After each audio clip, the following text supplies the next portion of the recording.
tired, beloved? Not just physically tired, but weary in the soul, worn thin by the weight of life, stretched by expectations, drained by silent battles that no one sees but you and God.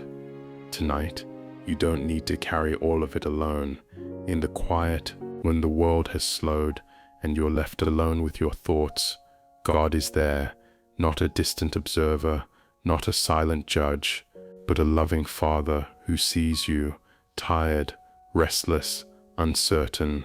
The Bible reminds us in Matthew 11:28, "Come to me, all you who are weary and burdened, and I will give you rest." This isn't just poetry, this is a promise, a whisper from heaven, calling out to you in your weariness. Close your eyes now, breathe in deeply. Let that verse settle in your heart like a soft blanket. Come to me, the Creator of all things, inviting you to surrender, not to give up, but to lay it all down, your fears, your deadlines, your doubts, at His feet. He knows what you've been carrying.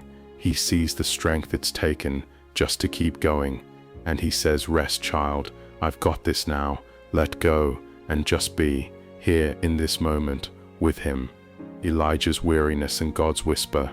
There was a prophet named Elijah, a man chosen by God, filled with faith, who witnessed miracles with his own eyes. He called down fire from heaven. He stood firm against false prophets. But even Elijah grew tired. After one of his greatest victories, Elijah ran. Fear overtook him. Exhaustion consumed him.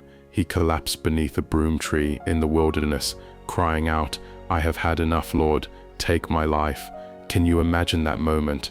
This mighty prophet, so strong in faith, was undone by the weight of it all. He felt finished, empty, alone. But God did not rebuke him. God didn't demand more. Instead, God sent an angel, gently, quietly, and the angel touched Elijah and said, "Get up and eat." Beside him was fresh bread, baked over hot coals, and a jar of water. No lectures, no pressure, just rest, just nourishment. Elijah lay down again, and again the angel returned. "The journey is too much for you." Oh, what a tender thing to say. God knew Elijah's limits. He knows yours too. When you feel like you can't go on, when your soul cries out like Elijah's, remember, God doesn't push you harder. He invites you to rest.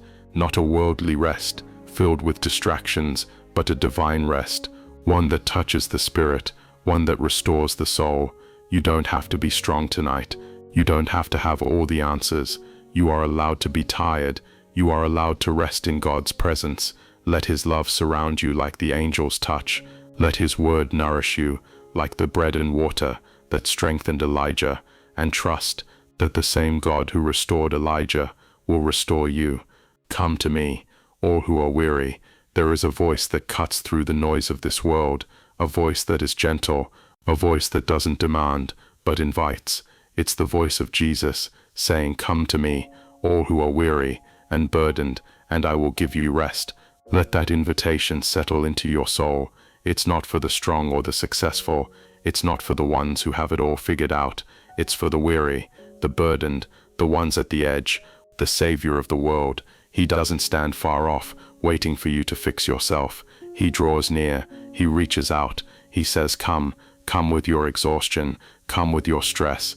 Come with the invisible weight you've carried all day, all week, maybe all year." And He makes a promise. "I will give you rest, not temporary escape, not just sleep.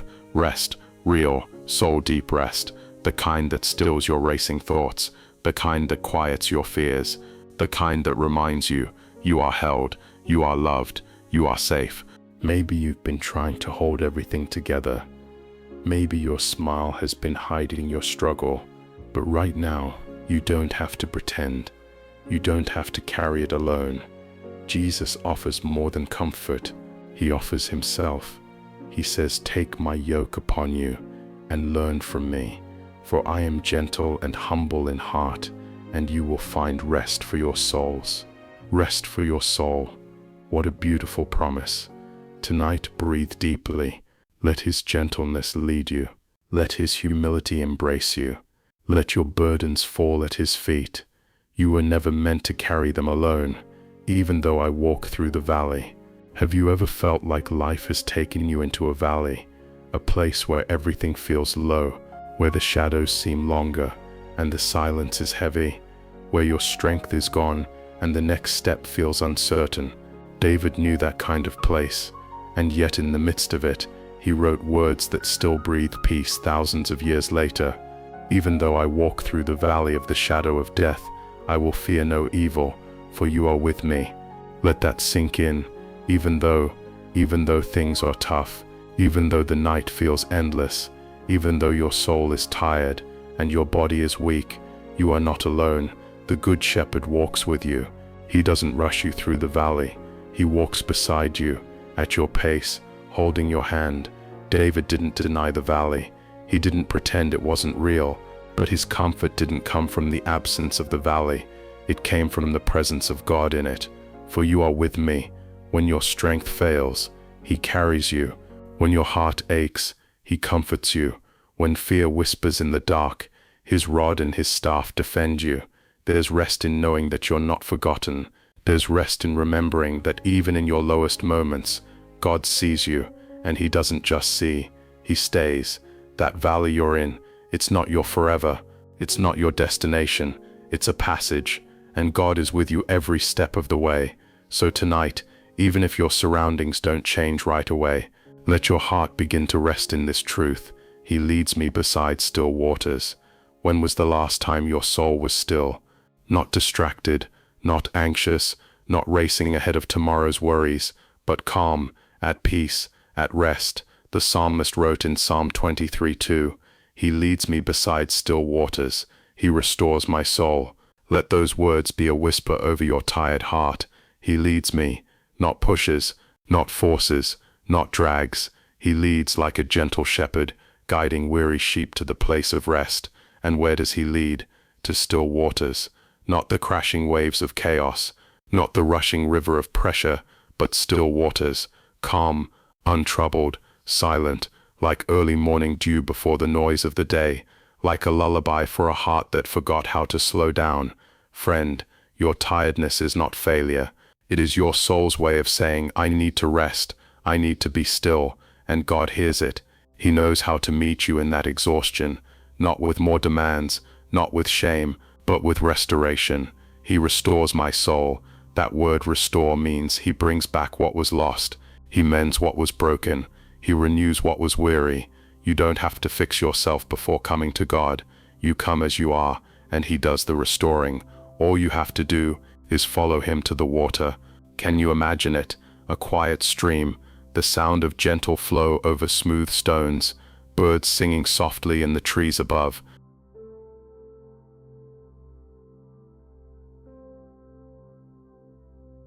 Sunlight warming your face, your burdens finally slipping off your shoulders, your heart breathing freely for the first time in a while. That's the place God is leading you to tonight, not just in your imagination, but in your spirit. Even now, in this moment, he is restoring your soul. So breathe deeply, let your guard down, and let your shepherd bring you to peace. You are safe here. You are loved here. You are being restored here. Have you ever felt like life is happening too fast, and you're just trying to keep up? Deadlines, conflicts, emotions, people pulling at you from all directions, your mind constantly racing, your heart stretched thin, and in the middle of that, God whispers, "You prepare a table before me in the presence of my enemies." Psalm 23:5. Wait, what? A table in the presence of enemies. In the middle of the chaos, God sets the table. Yes, because God doesn't wait for the battle to end to give you peace. He brings peace into the battle. He doesn't wait for the storm to pass to give you calm. He gives you calm within the storm. Imagine this. You're surrounded by worry, noise, spiritual battles, and emotional exhaustion, and right there God spreads out a table, not just a plate, not a snack to keep you moving, but a table, a place to sit, to breathe, to feast, to be nourished. God is saying to you, come, sit down. I know you're tired.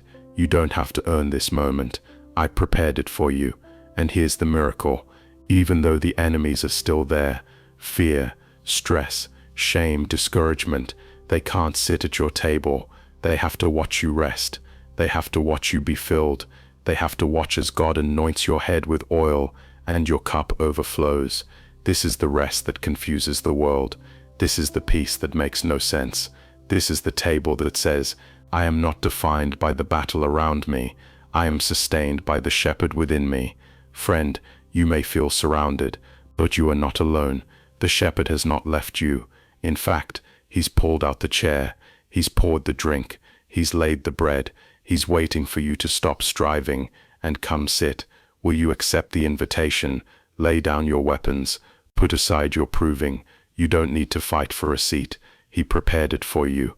Just come, be still, eat, rest. Goodness and mercy are following you.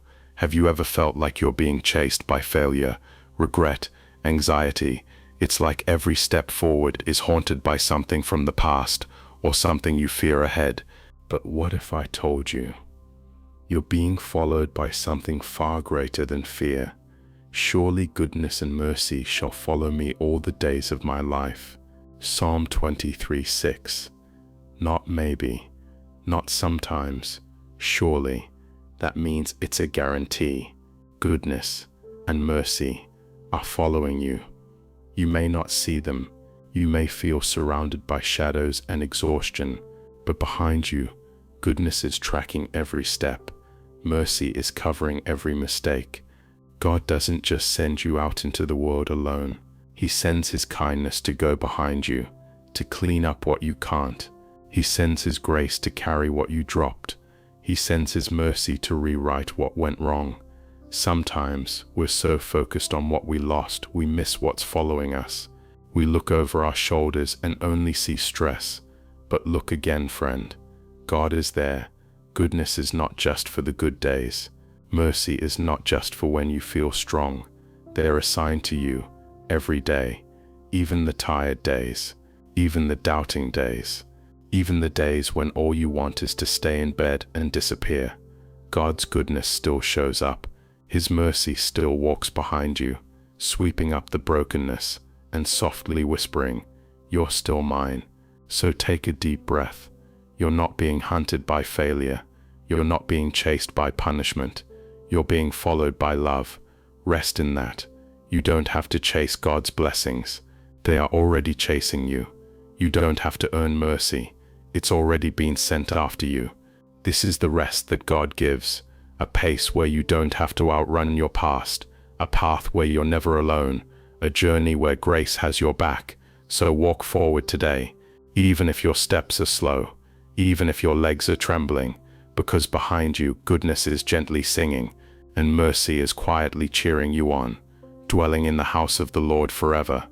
There is a deep longing inside every weary heart, a longing for home, not just the physical one with walls and doors, but a spiritual home, where peace isn't temporary, where love doesn't leave, and where your soul can finally say, "I belong."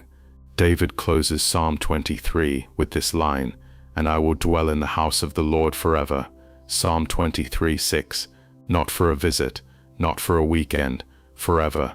This is the ultimate rest, not just resting from work, not just resting from emotional burdens, but resting in God's presence as your permanent dwelling place. When you're tired of striving, when the world wears you thin, when your soul is homesick for something more, God says, "Come home to my heart, come home to my promises, come home to a love that does not shift with the seasons." Even here in this life, we get glimpses of that rest, when we quiet ourselves before Him, when we speak with Him in prayer, when we worship in the stillness of our room. Those moments, they are previews of forever, tastes of eternity, tiny windows into the rest that will one day be constant. But until then,